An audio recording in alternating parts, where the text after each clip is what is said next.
આવી રીતના માખવાનું. બરાબર છે. અહીંથી ઘોડા જ હાલે. ટૂંકમાં દાંતા મારે ને પછી રાપ આપણે હાંકી નાખવાની. જય જવાન જય કિસાન જય ગૌ માતા. મિત્રો આપણે RMS ને માટે કંઈક ને કંઈક ખેતીની વાત, ખેડૂતની વાત કે ખેડૂતોને છે ખેતીમાં કેમ ખર્ચ ઘટે, તો આજે આપણે વાત કરવી છે. આપણી સાથે છે એક યુવાન ખેડૂત છે, સફળ ખેડૂત છે. તેઓ એમ કહેવાય કે ઓછી જમીનમાં અનેક પ્રકારના પાકનું વાવેતર કરે છે. તો આજે એમની પાસેથી આપણે માહિતી લેવી છે કે તેઓ છે કયા કયા પાકનું વાવેતર કરે છે અને તેમાં પછી છે પાકમાં છે કઈ રીતના સારવાર કરે છે. તો ચાલો મળી એમને અને એમની પાસે જાણીએ. તો પ્રથમ તો નીતેશભાઈ તમારો પરિચય આપી દે. મારું નામ નીતેશભાઈ પ્રેમજીભાઈ, ગામ ભીમગઢ, તાલુકો ચોટીલા, જિલ્લો સુરેન્દ્રનગર. બરાબર. હવે નીતેશભાઈ તમારે વાત કરીએ તો કેટલી જમીન છે? આપણે 2.5 વીઘા જમીન છે. 2.5 વીઘાનું કટકું છે. બરાબર છે. તો અત્યારે ખેડૂતો છે વધારે ભાગે એમ કહેવાય કે એક પાકનું વાવેતર કરતા હોય. માનો કે કપાસ છે તો કપાસ, માંડવી છે તો બધી માંડવી. તમારે ઓછી જમીન છે તો તમે આમાં કયા કયા પાકનું વાવેતર કર્યું? આપણે આમાં તુરનું વાવેતર કર્યું છે, ખોખીનું વાવેતર કરેલું છે, મગનું વાવેતર કરેલું છે, કપાસનું વાવેતર કરેલું છે, મૂળા, પાલક બધું વાવેતર કરેલું છે. બરાબર છે. 2.5 વીઘામાં છે જમીન જાય છે 100-150 વીઘા જેવી, પણ ત્રણે ભાઈઓના પાક પડ્યા એટલે 2.5 વીઘા ભાઈ ગયું છે. બરાબર છે. નીતેશભાઈ અત્યારે આપણે ખેડની વાત કરીએ તો વધારે ભાગે ખેડૂત છે આપણે મોલમાં છે. જો કે બળદ તો હવે ખેડૂત કોઈક રાખે છે, નકર બળદ રાખતા નથી. બરોબર છે. તો આ પાકમાં છે અત્યારે ખેડૂતો છે એ મિની ટ્રેક્ટર નો ઉપયોગ કરે છે. બરોબર. તમારે આ ઓછી જમીન છે. બરોબર. તમારે કોઈ મિની ટ્રેક્ટર આમાં તમારે લાવવું હોય તો ઓછી જમીનમાં આવે નહીં. બરોબર. આપણે જોઈએ તો ઓછી જમીનમાં ઓછા આવે. એમાં આમાં કઈ રીતના ખેડ કરો? રાણાભાઈ એમાં એમ થાય છે, આ ઓછી જમીન છે અને વરસાદના કારણે માર્ગમાં રસ્તો ખરાબ થઈ ગયેલો, હાલે એવું કઈ આવે નહીં કોઈ.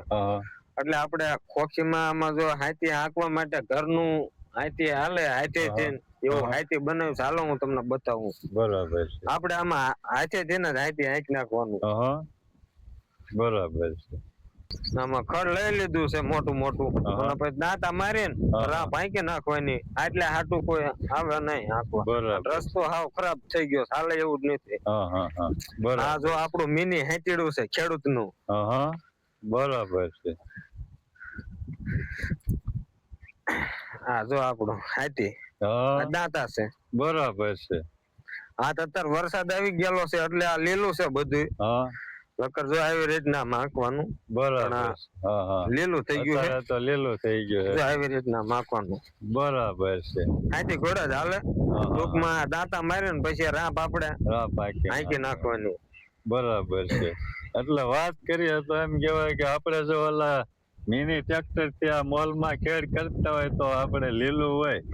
જો કે આ તો વધારે લીલું છે. વધારે લીલું હોય. વરસાદ રેલો હું પહેલી ગયેલો છું. નકર જો અત્યારે ઓછું લીલું હોય તો હાથી હાલી જાય. અને ઓલું મિની ટ્રેક્ટર તો આપણે ટ્રેક્ટર થી જો આમાં મોલ માં ખેડ કરવી તો આપણે ઘણી વાર હાલે નહીં. આપણે જે ટાઈમે હાંકવું હોય એ ટાઈમે હાલે ને એવું થાય. અને આપણે ટાઈમે આપણે જયારે હાંકવું હોય ત્યારે આવે ને એવું થાય. તમે કીધું માર્ગમાં હાલે એવું હોય નહીં, એટલે ઘણી વાર એવું થાય.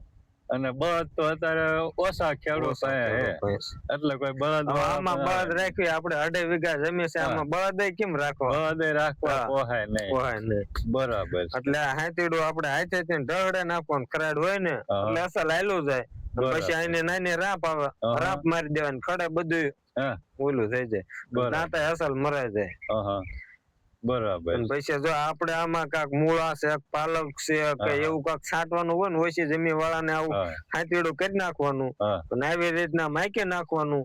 પછી આમાં છાંટી દેવાનું. પછી માથે રાપ હાંકી નાખવાની. એટલે એ કમ્પ્લીટ. ટ્રેક્ટર ની ખેડ ની કઈ જરૂરત નથી. કોઈની આપણે વાત જોવી ન પડે. જો આવી રીતના માનો કે મૂળાના સહાય કરવો છે, આમાં મૂળા આમ છાંટવા છે તો આવી રીતના દાંતા મારી દેવાના. બરાબર. પછી આમાં છાંટી દેવાનું. પછી માટે રાપ હાંકી નાખવાનું ખાલી ખાલી. એટલે થઈ ગયું. બરાબર. હવે નીતેશભાઈ વાત કરીએ તો તમે ક્યાંથી લાવ્યા, ક્યાંથી ના હાથી છે? આપડે આ ચોટીલા બનાવ રહ્યું હતું, અહં, 2000 રૂપિયાનું થયું હતું. અહં, 5 દાંતા આવે આવા, અહં, સ્ટીલ ના છે આ. અહં, બરાબર. અને આ સ્ટીલ ના આના કાંટે નો ચડે. હે? હા, અહં. સ્ટીલ ના દાંતા છે. બરાબર. અને 5 દાંતા આવે હારે, અને કડર ની રાપ આવે હારે. બરાબર. અને હાથીડું 12-13 કિલો વજન છે હાથી નો. હે? હા, બરાબર છે. અને હાંકવામાં હા વીજી, હે? આમ હાલે ને ચાલ્યું જવાનું. બરાબર છે. કોઈ દાબાઈ નો આવે ને કાંઈ નહીં, એમને હાલ્યું જ જવાનું. બરાબર. એટલે આપણે વચ્ચે જમીન હોય તો આ હા, કામની વસ્તુ. કામની વસ્તુ છે. તમે- આપણે તો જયારે એમ થાય ટાઈમ છે આપણે આગળ, હા, હાલો આપણે આટલું આંકવું છે, થોડાક વકડા, હા. એટલે ફેરવી નાખવાના હાથીડું. બરાબર છે. એટલે આપણે એમ કહેવાય કે આપણે જ્યારે આંકવું હોય ત્યારે હાલી જાય. હા, જયારે આંકવું હોય ત્યારે હાલી જાય. 5 આવડા દાંતા આવે અને હમ. ક્રાપ હારે આવે. બરાબર છે. અત્યારે આપણે જોઈએ તો તમે કીધું એમ કે ટ્રેક્ટર વાળા તો ટાઈમે આવે ને, આવે નહીં. બરોબર. તો આપણે વરસાદ આવતો હોય તો હાલે એવું માન થાય ત્યારે ટ્રેક્ટર વાળાને કહ્યું તો ત્યારે આવે નહીં. તો પછી આપણે જે હાથી હાલે નહીં તો આપણે જે અત્યારે તમારે જે તો આમાં તમે રાણાભાઈ હાંકી નાખ્યું. બકાલું જે કરતા હોય ને, પાલક છે કે હા. મૂળા છે કે એવું હા. ટૂંકી જમીન વાળાને, એને તો આવું જ હાથીડું કરવાની હે? જરૂર છે. બહુ હા. ઉપયોગી. માનો કે અમે થોડે જમીન છે એને હા. થોડાક મૂળા વાવવા છે કિલો જેવા, તો હાથીડું હાથે ફેરવીને સાટાને રાહ ભાંગી નાખો એની. બરાબર. ટ્રેક્ટર ની નો જરૂર પડે, જરૂર કોઈની ન જરૂર ન પડે. પડે. હા. થઈ જાય કામ આપણું, અટકે નહીં ટૂંકમાં કામ. બરાબર છે. અને આપણે મુવા છે, શાકભાજીમાં છે, આપણે જો ટાઈમે વાવ્યા જો તો આ ન થાય તો કોબીજ પછી માં હાલે, ભાવમાં, હે? કોબીજ, ફુલાવર બધે બકાલામાં હાલે આ. હે? આવું સોળેમાં હા. બધે હાલે. બરાબર છે. તમે વાત કરી એમ કે આપણે જો ટાઈમે હાલી જાય હા. તો આપણે જો વરસાદ આવ્યો હોય, હાલે એવું થાય તો તરત હાલી જાય. અને ઘણી વાર આપણે વરસાદની સિઝનમાં જો એલી થઈ જાય હા. તો પછી ઝાઝા દી આપણે મોલમાં છે હાથી હાલે નહીં, બરોબર. હા. તો ખડ મોટું થઈ ફળ જાય. મોટું થઈ તો જાય. પછી નીંદ્યા જાય નહીં, આપણે અંદર હાથી નો હાલે હા, એવડું ખડ થઈ જાય. તો આપણે જોઈએ કે ખેડૂત કેવું કરે ઘણી વાર કે મોલમાં છે ખડની દવા મારી દે, દવા બરોબર. મારી દે. તો એ દવા મારી દે, ખડ તો મરી જાય, પણ આપણે હારે હારે મોલમાં એટલું નુકસાન મોલ થાય. આમાં આપણે દવા મારીએ ને હા. એટલે 10-15 દિવસ એ પાછો પડી જાય મોલ. હા. મોલ બળે નહીં પણ પાછો પડી જાય પાછો પડી ટૂંકમાં. જાય એમ. હા, એ બરોબર. ગ્રોથ એનો અટકી જાય 10-15 હા, દિવસ. હા. ખડ અને બળે. હાથી હોય એટલે તમારે હા. જોઈએ છે આમાં ખડ છે નહીં, ખડ એટલે છે નહીં. તમારે ટાઈમે હાથી હાલી જાય એમ. અટકી જાય. બરાબર છે. મિત્રો આપણે જોઈએ છે કે આપણે પણ જો ઓછી જમીન હોય તો નિતેશભાઈની જેમ એક આવું હાથી લીધો હોય, હા કે આમાં થોડીક મહેનત થાય છે, પણ આપણે સમયસર એમ કહેવાય કે આપણે હાથી હાલી જાય તો આપણે મોલમાં પણ એમ કહેવાય કે બહુ જ ફાયદાકારક છે. આપણે મોલ પણ સારી રીતે વૃદ્ધિ કરે અને આપણે સમયસર ખેતી થઈ જાય તો આપણે એમ કહેવાય કે નિંદામણથી પણ બચીએ છીએ. આવું હાથી હોય તો આપણે નિંદામણ પણ ઓછું થાય. તમે જોવો છો કે ચોર લઈ ગયા હાલી જાય, અસર પણ હાલે જાય. નિતેશભાઈ નીંદવામાં પણ આપણે થોડુંક જ હોય એમ હા, ઈજી. ઈજી થઈ જાય એમ. એટલે નીંદવામાં પણ પછી ઓછી મહેનત ઓછી. થાય એમ.